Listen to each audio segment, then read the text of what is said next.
definitely more the Fu Manchu kind of side of I don't know, maybe catchy in places. Like John says, we have hooks, and we've always tried to write hooks and, you know, make it kind of like enjoyable. Like we're not on the doom side. Like we're more hey, let's have a good time kind of side. We try to be anyway. I think there's just a good. I'm getting both mics here. There's just quite a big general music scene. Like there's so many different types of music, but they all sort of like meld together. Really, you can get. I mean, we've played gigs where there's a black metal band on, and a surf band, and an instrumental band, and then us. Yeah. It's pretty cool. But I wouldn't say there's a particular there's not really a particular scene for any specific type of music. It's just a general music scene. Yeah. Which is cool.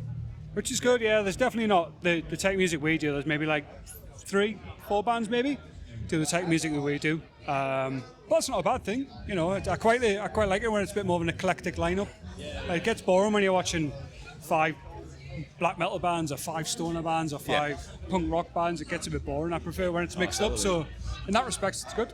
Yeah, absolutely. Yeah. It's a better weekend. Yeah, it does. Yeah, man. Yeah.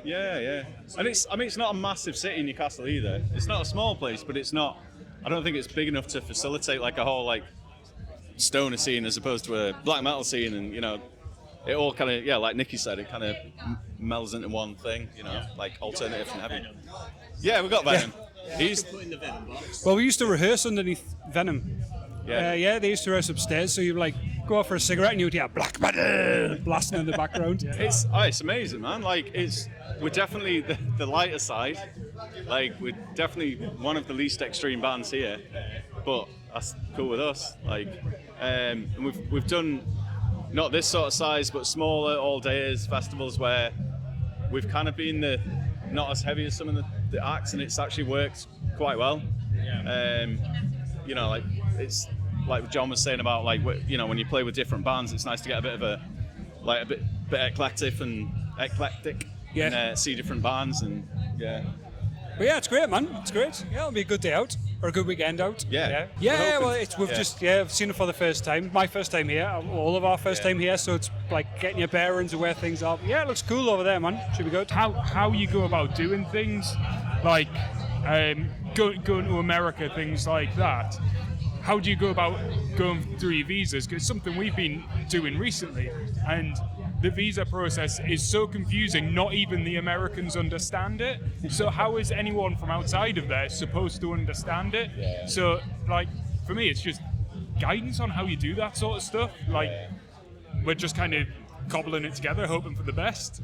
Yeah. Well, some pretty cool stuff organised, like, for next year. We've got a new album coming out next year, and we'll be doing tours around that, and there's talk of Europe and stuff as well. So it's strange kind of booking yourself 7 months in advance for what you're doing. You know, we haven't even finished the songs really yet, and then we're talking about that album coming out and tour and that. So there's all the logistics of like, how do we get to Spain? What gear do we need to take?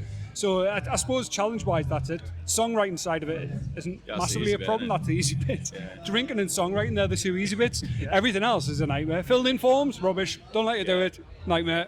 Totally. Yeah, like we're on a label, but we're self-managed, and so we do all the booking ourselves. And I think we're getting to the point where we might have to pay someone else to do it.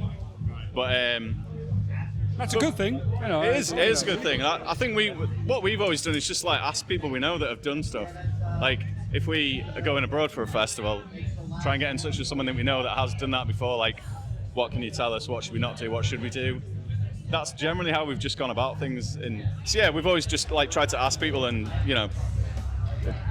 work with your friends and do that sort of thing. So yeah, we made quite a lot of new kind of friends and acquaintances who've helped out with, whether it's been helping us out with gigs or it's helping us out with promoters or nice venues. So it's kind of building, man. It's nice. It's a nice feeling. Nice bunch of people. I mean, Spotify's great. It's just the model is just so weird. It's just such a strange model for the artist. It doesn't really work, and I can't see that changing because people are making big money from it. So why would it change? This is big bucks. So I can't see that kind of changing